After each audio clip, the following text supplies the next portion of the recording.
Hello everyone, good morning to all. I am Puja and welcome back to my channel. आज हम discuss करेंगे 18 अप्रैल के current affairs. I think आज आवाज़ ठीक होगी, कल वॉइस की थोड़ी सी प्रॉब्लम थी, बट आई थिंक आज आपको प्रॉपर वॉइस आ रही है। अगर क्लियर है वॉइस तो आप बिल्कुल लाइक करके मुझे बता सकते हैं। ओके, सो हमारा डिस्कशन होने वाला है 18 ऑफ अप्रैल के करंट अफेयर्स पे। सबसे पहले बात करेंगे आज का इम्पॉर्टेंट डे। तो आज हम सेलिब्रेट करते हैं वर्ल्ड हेरिटेज डे। ठीक है, world heritage day every year हम 18 ऑफ अप्रैल को सेलिब्रेट करते हैं, जिसकी थीम क्या है? Discover and experience diversity. Discover and experience diversity. Basically 1982 में international council on monuments and sites, इन्होंने ये आइडिया प्रपोज किया था कि हमें इस दिन को सेलिब्रेट करना चाहिए, जो कि कंजर्वेशन के लिए, हमारी हेरिटेज साइट के कंजर्वेशन के लिए काम करता है। अब यूनेस्को ने इंडिया में टोटल नंबर ऑफ साइट्स कितनी डेजिग्नेट की हैं? आप बताएंगे 42। तो 42 यूनेस्को वर्ल्ड हेरिटेज साइट आपको इंडिया में देखने को मिलेगी। अब यहाँ पे हम 42 साइट्स के बारे में तो डिस्कस नहीं कर सकते, लेकिन जो सबसे रिसेंट मोस्ट साइट्स हैं उनके ऊपर डिस्कशन हम डेफिनेटली करेंगे। आप यहाँ पे 4 यूनेस्को साइट्स के बारे में देख रहे हैं। जैसे कि 42 नंबर की साइट हमारी बनी है होयसाला टेम्पल, कर्नाटका में। सेकेंड आप देखेंगे शांति निकेतन, ये हमारी साइट है वेस्ट बंगाल में। धौलावीरा, धौलावीरा जो कि इंडस वैली सिविलाइजेशन की एक साइट है गुजरात में, और ये भी यूनेस्को वर्ल्ड हेरिटेज लिस्ट में शामिल है। वहीं अगर आप बात करते हैं रमप्पा टेम्पल, तेलंगाना स्टेट में है। तो आपको ये रिसेंट मोस्ट यूनेस्को साइट्स देखने को मिलेगी। आपको याद रखना है टोटल 42 यूनेस्को साइट्स इंडिया में है। क्लियर? चलिए, अब बात करते हैं यहाँ पे कुछ रिपोर्ट्स के बारे में, कुछ इंडेक्स के बारे में जो रिसेंटली पब्लिश हुए हैं। उसके बाद हम नेशनल न्यूज़ देखेंगे, स्टेट न्यूज़ देखेंगे। आफ्टर दैट हम साइंस टेक पर डिस्कशन करेंगे। लास्ट में बात करेंगे हम पर्सन इन न्यूज़। फिर रिवीजन क्वेश्चन है और एक क्वेश्चन ऑफ द डे है, जिसका आंसर आप हमें कमेंट सेक्शन में दे सकते हैं। क्लियर है? फर्स्ट है Delhi airport among the top 10 busiest airport in the world. Recently ACI मतलब एयरपोर्ट काउंसिल इंटरनेशनल ने अपनी रिपोर्ट पब्लिश की है। ठीक है, airport council international world a global organization which measure and assesses airport standard. ये मेजर करता है और असेसमेंट करता है हमारे एयरपोर्ट्स का। उसमें देखा जाता है कि हर एक एयरपोर्ट कितने पैसेंजर को एवरी ईयर डील करता है। तो उसके accordingly Indira Gandhi international airport Delhi का, ये आपका 10th नंबर का सबसे बिजिएस्ट एयरपोर्ट बन गया है इन द वर्ल्ड इन 2023। ठीक है, इसकी पोजीशन आप देखेंगे 9th पोजीशन पे था 2022 में। ठीक है, और अब ये 10th पोजीशन पे आपको देखने को मिलेगा। दिल्ली एयरपोर्ट ने 7.22 करोड़ पैसेंजर को एनुअली डील करने का काम किया है। ठीक, अब सबसे ज्यादा बिजिएस्ट एयरपोर्ट कौन सा है जहां पे कस्टमर या पैसेंजर सबसे ज्यादा है? तो आंसर हो जाएगा हार्ट्सफील्ड जैक्सन अटलांटा इंटरनेशनल एयरपोर्ट। तो अटलांटा इंटरनेशनल एयरपोर्ट यूएसए में है और ये टॉप 1 नंबर पे आता है। ये एवरी ईयर 10.46 करोड़ पैसेंजर्स को डील करने का काम या उनको हैंडल करने का काम करता है। आप यहाँ पे टॉप 10 एयरपोर्ट्स की लिस्ट भी देख सकते हैं, और 10th पोजीशन पे आपको न्यू दिल्ली देखने को मिल जाएगा। फर्स्ट पे Atlanta airport USA, second number पे दुबई का एयरपोर्ट है, एंड थर्ड नंबर पे आपको डलास एयरपोर्ट यूएसए का देखने को मिल जाएगा। Clear? Next, Asia Asian development bank ADB ने recently Asia's economic outlook report publish की है। इसमें बेसिकली बताया गया है कि आने वाले फाइनेंशियल ईयर में भारत की इकोनॉमिक ग्रोथ क्या होगी, एशिया रीजन की इकोनॉमिक ग्रोथ क्या रहेगी, इन्फ्लेशन क्या रहेगा। ये 3-4 बातें इंपॉर्टेंट इन्होंने अपनी रिपोर्ट में बताई हैं। तो हमें पता होना चाहिए कि एशिया इकोनॉमिक आउटलुक रिपोर्ट कौन रिलीज करता है? तो एशियन डेवलपमेंट बैंक इस रिपोर्ट को रिलीज करता है। Asian development bank recently released Asia development outlook report in April 2024। इन्होंने भारत की जो जीडीपी है या इकोनॉमिक ग्रोथ है उसको वापस से रिवाइज किया है। पहले इन्होंने कहा था कि FY24 में भारत की जीडीपी ग्रोथ 6.7% रहेगी, लेकिन फिर अब इन्होंने कहा है कि नहीं, हमारे देश में इंफ्रास्ट्रक्चर बहुत ज्यादा बिल्ड हो रहा है, कैपिटल एक्सपेंडिचर हमारे देश में बहुत ज्यादा है। ठीक है, इसके अलावा इंडिया ने यूपीआई भी सभी देशों में इंट्रोड्यूस करने की कोशिश की है, मतलब जो भी एशिया कॉन्टिनेंट के एरियाज हैं। इसके अलावा रेनफॉल भी ठीक हुई है, जिसके कारण एग्रीकल्चर सेक्टर भी ग्रोथ हुआ है, एमएसएमई भी ग्रोथ कर रहे हैं। तो इन्होंने वापस से अपने डेटा को रिवाइज किया और कहा कि FY24 में भारत की इकोनॉमिक ग्रोथ 7% रहेगी, वहीं FY25 में भारत की इकोनॉमिक ग्रोथ 7.2% रहेगी according to the Asian development bank. आपको एक क्वेश्चन यहाँ पर देखने को जरूर मिलेगा जीडीपी फॉरकास्टिंग से आपके आने वाले एग्जाम में। तो आप देख सकते हैं 2024 में 7% और 2025 में 7.2% हमारी इकोनॉमिक ग्रोथ रहेगी। इसके अलावा अब वर्ल्ड की बात करते हैं, ठीक है। वर्ल्ड में अगर पूरा इन्फ्लेशन, पहले वर्ल्ड की ग्रोथ देखेंगे फिर इन्फ्लेशन बाद में देखेंगे। अगर हम वर्ल्ड की ग्रोथ देखते हैं, मतलब एशिया की ग्रोथ देखते हैं, तो जो डेवलपिंग कंट्रीज है एशिया में, लगभग 46 कंट्रीज को यहाँ पर इंक्लूड किया गया है। और इसमें बताया गया है जो एशिया कॉन्टिनेंट है, वहाँ पे जो डेवलपिंग कंट्रीज हैं, इनमें जीडीपी ग्रोथ आपको 4.9% देखने को मिलेगी इन FY24, और सिमिलर FY25 में भी 4.9% रहेगी, ठीक है। अब बात करते हैं हम इन्फ्लेशन के बारे में, मतलब महंगाई के बारे में। तो महंगाई के बारे में हम देखेंगे कि महंगाई मॉडरेट रहेगी, ना ज्यादा कम रहेगी, ना ज्यादा ज्यादा मतलब रहेगी महंगाई दर। यहाँ पर फोरकास्ट किया गया है कि 2024 में जो इन्फ्लेशन होगा वो 3.2% रहेगा, वहीं 2025 में जो महंगाई दर या इन्फ्लेशन रेट है वो 3% यहाँ पर एस्टिमेट किया गया है इन दिस रिपोर्ट। क्लियर। तो ओवरऑल आपको जो डेटा याद रखने वाले हैं, एक डेटा आपको याद रखना है, कौन सा वाला, 1 सेकेंड, हाँ, एक डेटा आप याद रखेंगे 7 वाला, जो FY24 भारत की जीडीपी फॉरकास्ट करता है, फिर 7.2 जो FY25 में भारत की जीडीपी फॉरकास्ट करता है। फिर एशिया की अगर ग्रोथ की बात करेंगे तो 4 पॉइंट आप देखेंगे 9% है, FY24 के लिए भी यही है और FY25 के लिए भी है। अगर हम इन्फ्लेशन की बात करते हैं, महंगाई की बात करते हैं, तो आप देखेंगे 3.2% रहेगा FY24 में, वही 3% रहेगा FY25 में। ये कुछ डेटा इंपॉर्टेंट है जो इन्होंने अपनी रिपोर्ट में रिवील किया है। अब यहाँ पर देखिए वर्ल्ड इकोनॉमी आउटलुक रिपोर्ट भी रिलीज की गई है। जैसे कि पुरानी वाली रिपोर्ट एशियन डेवलपमेंट बैंक ने रिलीज की थी ना, वैसे ये वर्ल्ड इकोनॉमी आउटलुक रिपोर्ट कौन रिलीज करता है, ये रिलीज करता है IMF, इंटरनेशनल मॉनेटरी फंड की रिपोर्ट है वर्ल्ड इकोनॉमिक आउटलुक, ठीक है। जिसका टाइटल, इस रिपोर्ट का टाइटल क्या है, study but slow, resilience amid divergence, ये इस रिपोर्ट का टाइटल यहाँ पे बताया गया है, ठीक है। इन्होंने भी यहाँ पे जीडीपी ही फॉरकास्ट की है, ग्रोथ का प्रोजेक्शन किया है, ठीक है। क्या बोलते हैं ये, भारत के बारे में पहले बात करते हैं। तो इंडिया में आप देखेंगे, इंडिया की अगर ग्रोथ देखेंगे तो 2024 में इंडिया की ग्रोथ 6.8% होगी और 2025 में इंडिया की ग्रोथ 6.5% होगी according to the IMF। Clear, done. Next बात करते हैं हम वर्ल्ड इकोनॉमी के बारे में। तो वर्ल्ड इकोनॉमी 3.2% ग्रोथ करेगा FY24 में और सिमिलर FY25 में रहेगा। तो जैसा कि एशियन डेवलपमेंट बैंक ने कहा है, एशिया के लिए ऑलमोस्ट उतना ही वर्ल्ड की इकोनॉमी भी एक्सपेक्ट की गई है according to the IMF। Clear है, डन। नेक्स्ट बात करते हैं इन्फ्लेशन रेट। तो इन्फ्लेशन रेट रहेगा 4.6% FY24 में, वहीं 4.2% रहेगा FY25 में। डन। ये इंडिया के रिस्पेक्ट में आपने इन्फ्लेशन भी देख लिया। नेक्स्ट, धर्मशाला, हिमाचल प्रदेश की बात हो रही है। तो Dharamshala to get India's first hybrid pitch. तो धर्मशाला को पहला ऐसा क्रिकेट ग्राउंड मिला है जिसमें आपको हाइब्रिड पिच देखने को मिलेगी। Himachal Pradesh cricket association stadium has become the first BCCI accredited venue to install hybrid pitch, जिससे फ्यूचर में यहाँ पे इंटरनेशनल और IPL मैचेस को खेला जाएगा। तो आपके दिमाग में क्वेश्चन आना चाहिए ये हाइब्रिड पिच होती क्या है। तो हाइब्रिड पिच जो है उसमें आपको नेचुरल टर्फ, इसके अलावा स्मॉल परसेंटेज ऑलमोस्ट 5% में आपको पॉलीमर फाइबर इसमें ब्लेंड मिलेगा, और इस तरीके से क्रिकेट ग्राउंड बनाया जाता है। मतलब नेचुरल और आर्टिफिशियल का एक कॉम्बिनेशन है जिसको हमने हाइब्रिड पिच कहा है। इसमें नेदरलैंड बेस सिस ग्रास का इस्तेमाल किया गया है, जिससे पिच अगर आप देखेंगे तो और भी अच्छी हो जाएगी और इजीली इसमें इंटरनेशनल मैचेस और IPL मैचेस को फ्यूचर में खेला जाएगा। क्लियर है इतनी चीजें। The pitch promises resilience, durability and consistent bounce, and burden इसमें कम हो जाएगा, इसको इजी मेंटेन करना काफी इजी होगा, ठीक है। यहाँ पर ये जो टेक्नोलॉजी है या जो इंस्टॉलेशन है हमने कहाँ से देखा है या कहाँ से इंस्पायर हुए हैं, तो आप देखेंगे जो इंग्लैंड के ग्राउंड है लॉर्ड्स एंड ओवल ग्राउंड, उसमें भी आपको हाइब्रिड पिच देखने को मिलेगी। एंड सिमिलर जैसे हमने धर्मशाला के क्रिकेट ग्राउंड में हाइब्रिड पिच इंट्रोड्यूस की है, सिमिलर हम अहमदाबाद और मुंबई के क्रिकेट ग्राउंड में भी हाइब्रिड पिच को आने वाले समय में इंट्रोड्यूस करेंगे। क्लियर?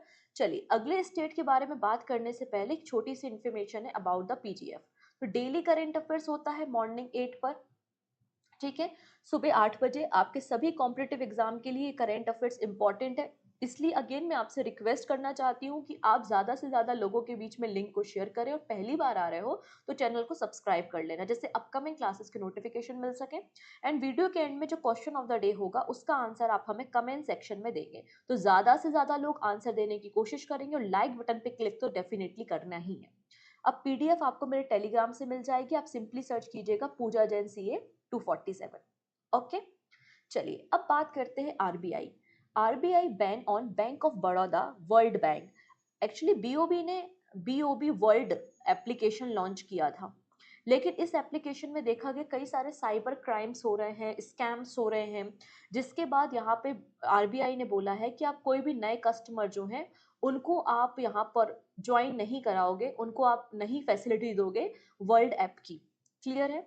तो RBI ban on the bank of Baroda world app in response to rising cyber fraud incident including the Bank of Baroda World App scam।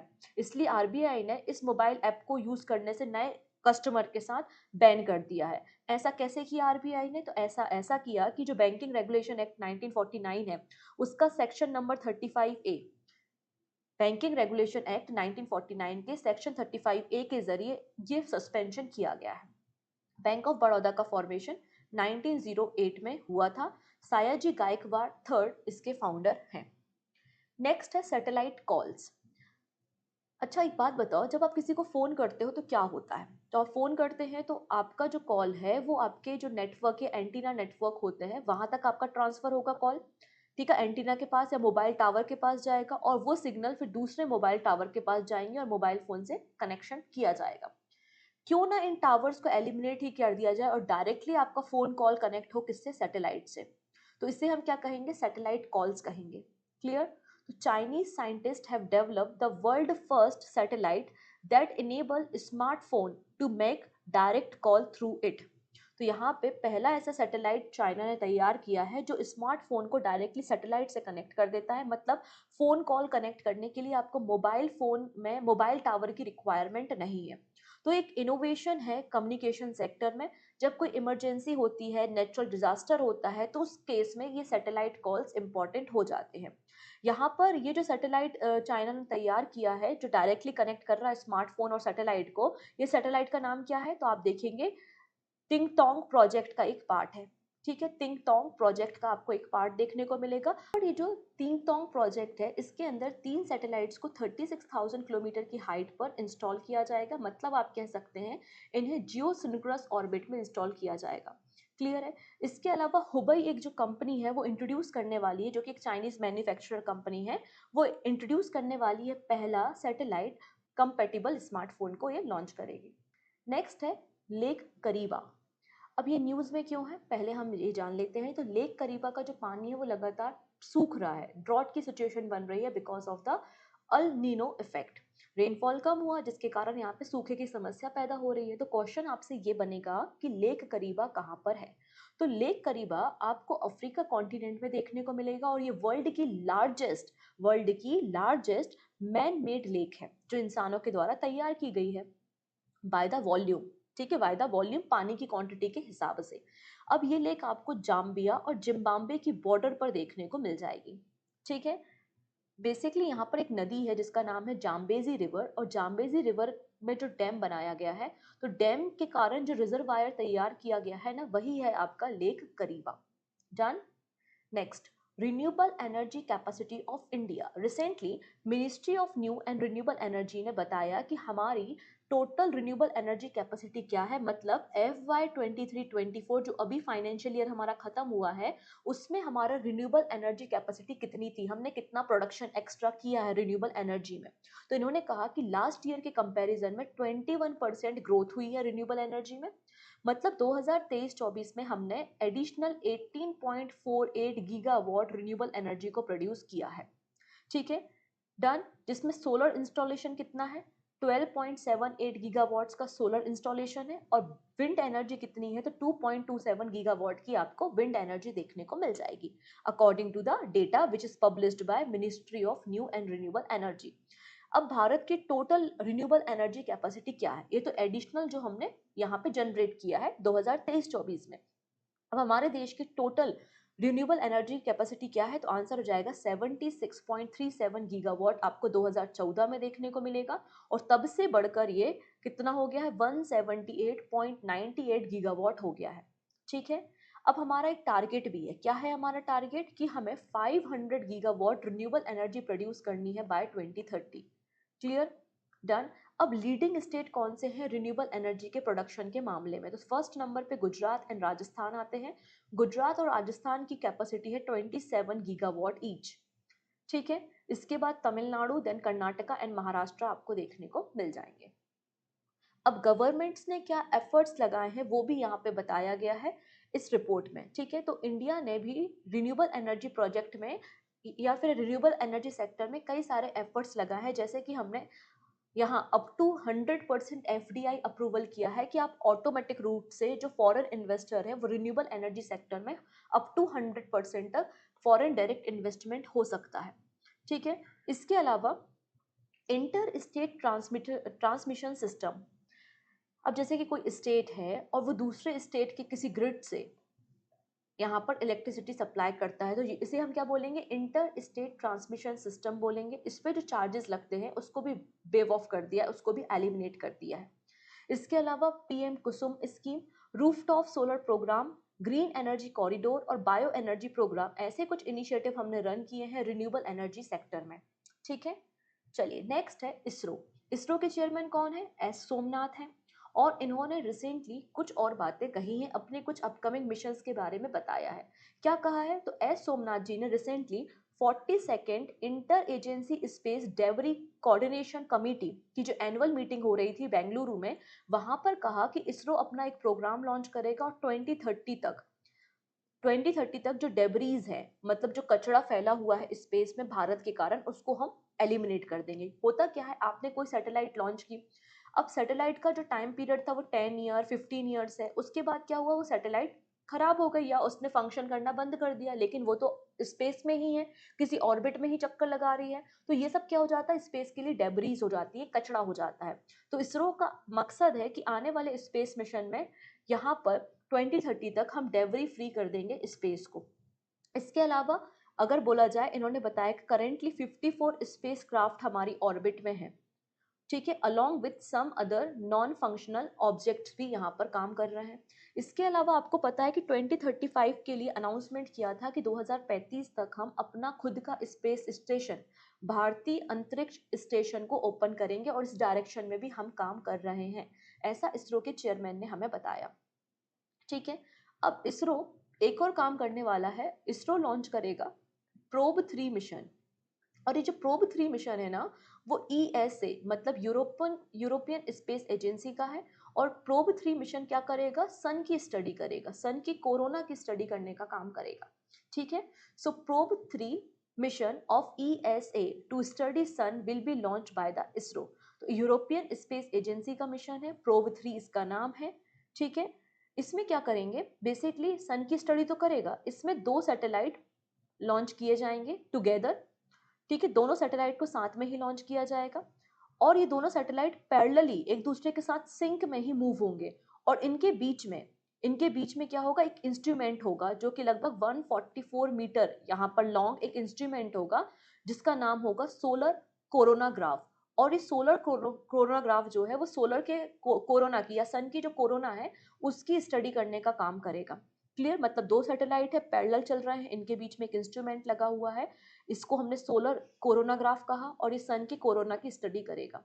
Clear है, तो इसके लिए इन दोनों सैटेलाइट्स का पैरेलल में एक साथ पोजिशनिंग होना, एक साथ काम करना या कोऑर्डिनेट होना बहुत ज़्यादा ज़रूरी है। तो इस डायरेक्शन में यूरोपियन स्पेस एजेंसी काम कर रही है, और ये डेवलप करेगी इनोवेटिव टेक्नोलॉजी, जिसके कारण ये जो precise gold gas thresher and vision based detection system यहाँ पर होगा कि ये दोनों साथ में चलें कोऑर्डिनेट करते हुए। ठीक है। इसे पीएसएलवी एक्सेल रॉकेट की मदद से लॉन्च किया जाएगा। कौन लॉन्च करेगा? इसरो लॉन्च करेगा। क्या इसरो का अपना खुद का कोई सन मिशन है? आंसर है यस। आप लोगों ने आदित्य L1 के बारे में सुना होगा, जिसको हमने यहाँ पर सन के सरफेस की स्टडी करने के लिए 2 सितंबर 2023 को लॉन्च किया था। क्लियर? तो आदित्य L1 हमारे देश का भी अपना सोलर मिशन है।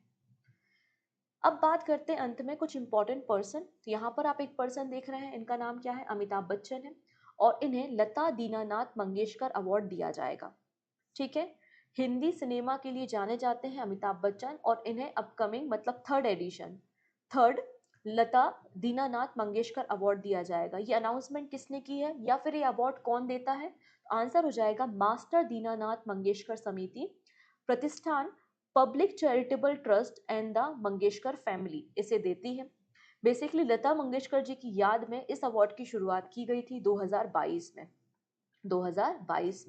2022-23 का ये जो अवार्ड है, आप देखेंगे 2022 में पीएम नरेंद्र मोदी, और 2023 में ये अवार्ड आशा भोसले जी को दिया गया था। और अभी ये अवार्ड थर्ड पर्सन कौन बन जाएंगे? अमिताभ बच्चन बन जाएंगे। तो तीन ही पर्सन है, तीनों इंपॉर्टेंट पर्सन है, तीनों का नाम आप याद रखिएगा। पहले Narendra Modi, second Asha Bhosle, and third number पे अमिताभ बच्चन।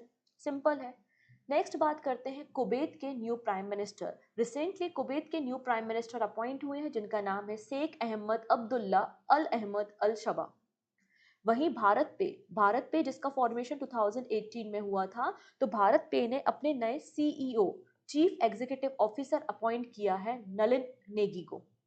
डन। चलिए नेक्स्ट है, वर्ल्ड इकोनॉमिक फोरम ने रिसेंटली नायका की अद्विता नायर को 2024 का यंग ग्लोबल लीडर चुना है।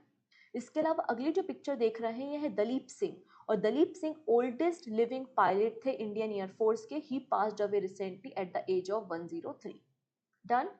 चलिए अब बात करते हैं कुछ क्वेश्चन आंसर्स की, जिनके जरिए हम कुछ करेंट अफेयर्स को भी समझेंगे। जैसे कि Indian government gifted 35 ambulance and 66 school buses to the which country in April. तो इंडियन गवर्नमेंट ने 35 एम्बुलेंस और 66 स्कूल बस किसको दी हैं? तो नेपाल को हमने दी है। हमने अपने पड़ोसी नेपाल को ये दिया है। ठीक है। नेक्स्ट है, which edition of the Janakpur Dham culture festival has been organized by the embassy of India in Nepal. तो एम्बेसी ऑफ इंडिया ने नेपाल में जनकपुर धाम कल्चर फेस्टिवल का कौन सा संस्करण या कौन सा एडिशन लॉन्च किया है? तो आंसर हो जाएगा सेकेंड एडिशन है ये, और जो कि विक्रम संवत नेपाली न्यू ईयर के साथ मतलब 2081 के साथ में इसको लॉन्च किया गया। चलिए नेक्स्ट है, airport council international world has rank India's Indira Gandhi international airport as the blank busiest airport. तो कौन सा बिजिएस्ट एयरपोर्ट बनाया है? तो आंसर हो जाएगा ये 10वें नंबर का सबसे व्यस्ततम एयरपोर्ट है। Who has been appointed as the brand ambassador of space India. Space India की नई ब्रांड एम्बेसडर कौन बनाई गई है? इनका नाम है संजना सांघी, जो कि आप देख सकते हैं ये स्पेस इंडिया की ब्रांड एम्बेसडर भी बनाई गई है। इसके पहले इन्हें यूएनडीपी यूथ चैंपियन भी चुना गया था। ठीक है। स्पेस इंडिया का फॉर्मेशन 2001 में हुआ था। डन। अब यहाँ पे आप छोटी सी लिस्ट देख पा रहे हैं, पीडीएफ में आपको ये सारी इन्फॉर्मेशन मिल जाएगी, आप इनको पढ़ सकते हैं। ये रिसेंट में ब्रांड एम्बेसडर जो भी पर्सन अपॉइंट हुए हैं उनकी एक छोटी सी लिस्ट है। क्लियर? चलिए नेक्स्ट पर्सन के बारे में बात करते हैं। नाम है स्टीफेनोस तिसिपास, swept aside Casper route 6164 to win the clay court Monte Carlo Master for the third time in the 4 year. He is from which country? तो सिंपल सी बात है कि मोंटे कार्लो मास्टर का टाइटल किसने जीता है? स्टीफेनोस तिसिपास ने जीता है। अब ये किस कंट्री के हैं? तो आंसर हो जाएगा ये ग्रीस से बिलोंग करते हैं। नाइफ पुस्तक के ऑथर कौन है? तो कल हमने डिस्कस किया था about the Salman Rushdie. Next है, recently who won the national women carrom title for the 12th time. तो 12वीं बार नेशनल वीमेन कैरम टाइटल किसने जीता है? तो ये टाइटल जीता है, आप यहाँ देख सकते हैं, इनका नाम है रश्मि। क्या नाम है इनका? रश्मि कुमारी इनका नाम है, और इन्होंने 12वीं बार नेशनल वीमेन कैरम टाइटल जीता है। ये जो 51st नंबर का नेशनल कैरम चैंपियनशिप हो रहा था, ये कहाँ हो रहा था? मध्य प्रदेश में हो रहा था। ठीक। Recently which state is leading in implementing the green credit program. तो कौन सा स्टेट टॉप पर चल रहा है ग्रीन क्रेडिट प्रोग्राम को इम्प्लीमेंट करने के मामले में? तो आंसर हो जाएगा मध्य प्रदेश। ये न्यूज भी हमने कल के करंट अफेयर्स में डिस्कस की थी। नेक्स्ट है, रिसेंटली वो पहला कौन सा स्टेडियम, क्रिकेट स्टेडियम बन गया है हमारी कंट्री का, जो कि हाइब्रिड पिच जिसमें इंस्टॉल की गई है? आंसर हो जाएगा यहाँ पे Himachal Pradesh cricket association stadium Dharamshala. Option B is the right answer. And this is question of the day. आपको बताना है पूरे वर्ल्ड की वो पहली कौन सी कंट्री बन गई है जिसने रोल आउट की है वैक्सीन फॉर मेनिनजाइटिस। ठीक है, 4 देशों के नाम आपको दिख रहे हैं, नाइजीरिया, अल्जीरिया, बोत्सवाना या फिर मलेशिया। जो भी सही आंसर होता है आप हमें कमेंट पे दे सकते हैं, बाकी सारी बातें हम नेक्स्ट वीडियो में डिस्कस करेंगे। तब तक अपना ध्यान रखिएगा, take care and bye bye.